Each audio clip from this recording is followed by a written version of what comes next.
Hey guys, it's Shawn, and I wanted to talk to you guys about sex and intimacy.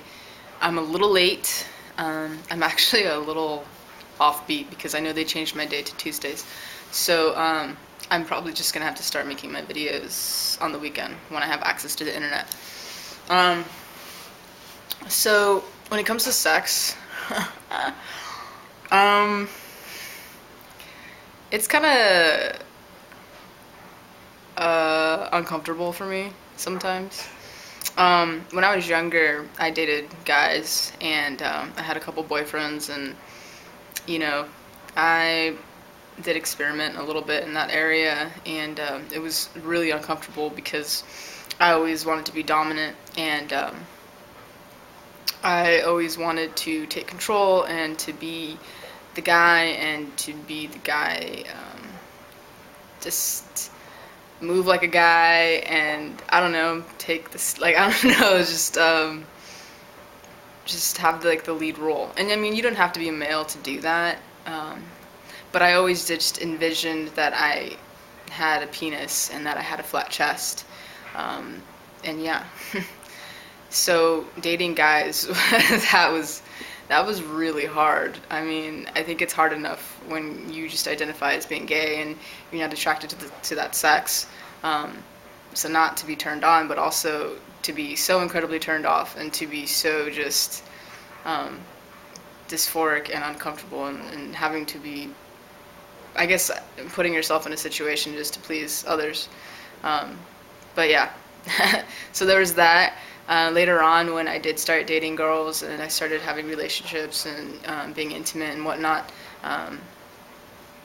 I was very much dominant. I took that as fast as I could, and I ran with it.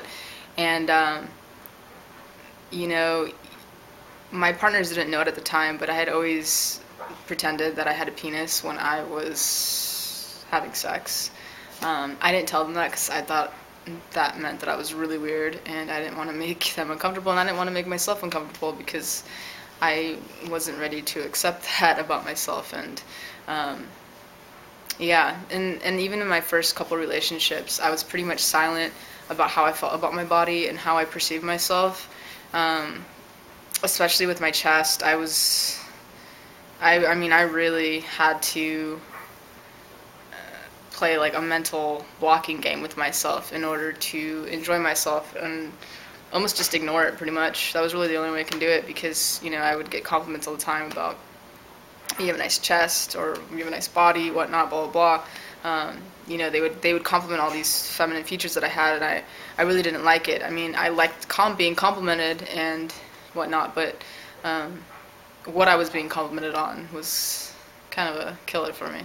So it wasn't until much later that I started to slowly tell my partners, you know, about how, I didn't even have a word for it at the time, but about my dysphoria. Like, I didn't even know it was dysphoria. I just told them that in my fantasy, you know, this is how I perceive myself, and this is how I would like to be touched. And, you know, it was actually really much, I took it in baby steps, and I mean, like, baby steps, like, every year, you know, I might add a little something practically.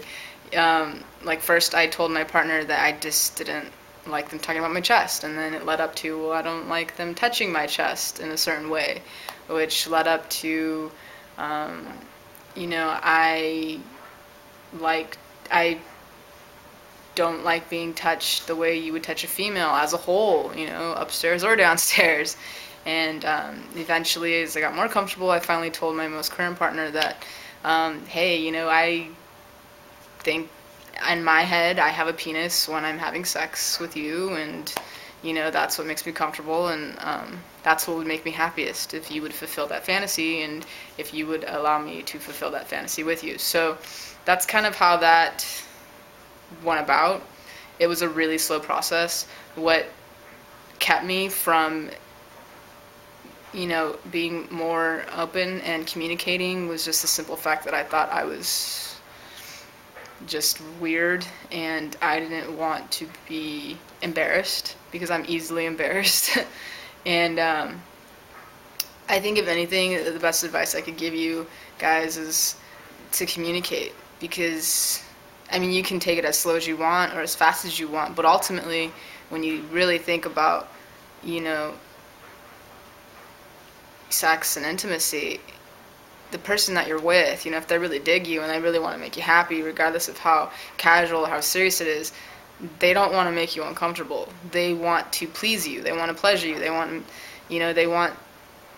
to make you feel good. And if they're doing something that's not making you feel good, no matter how bizarre it may be to you, it's pretty normal. Everybody has something. There's all kinds of things that are going on behind other people's bedrooms and closed doors. It may not be body dysphoria, but who knows? I mean, if you ever go into a sex store, I'm always in awe of all the gadgets they have in there, and I'm always like, who the hell uses this stuff? You know what I mean? But if no one used it, it wouldn't be out there. You know what I mean? So that's just something to keep in mind when you start feeling like, you're alone or you're odd or weird or whatever. Just communicate, tell them, be honest, be forward, because honestly, it's not, I mean, it really sucks to have to hide your feelings and your dysphoria and how uncomfortable you are and pretend that you're having a good time when you're not having a good time and only halfway enjoying it when you could be fully enjoying it. So tell your partners. Things that have helped me cope with dysphoria is keeping my shirts on and keeping a binder on or a sports bra on. Being shirtless and having nothing on is really uncomfortable for me. I don't like it. The only way that'll happen is if it's dark, if there's a cover on, because ultimately when I can see myself, it just really messes with my head and I don't like it.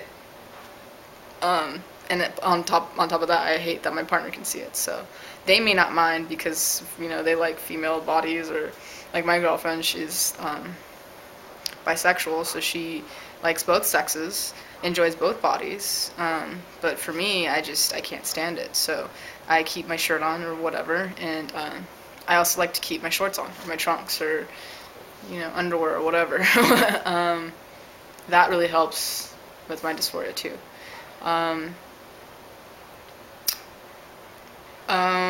A strap-on, I think it's good in the sense that you can have this fantasy of your partner treating a strap-on like your penis, and you can penetrate your partner and have free hands. But on the downside, you can't feel, what's going on inside your partner. And I think that part is actually really enjoyable. So I go back and forth, I guess, when it comes to how I want to interact and engage in sex.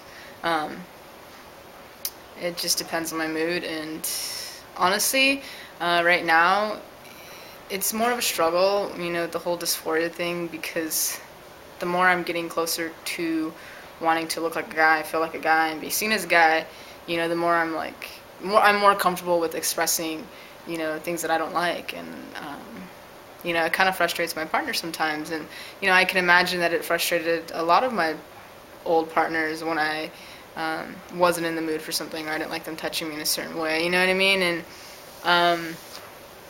I put up with it for a long time,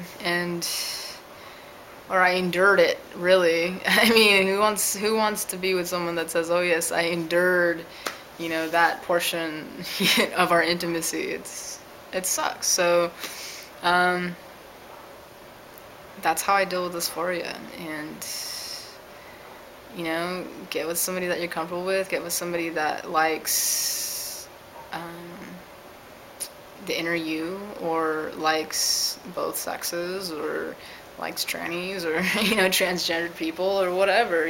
Just don't put yourself in an uncomfortable situation. It's not worth it. It's not fun.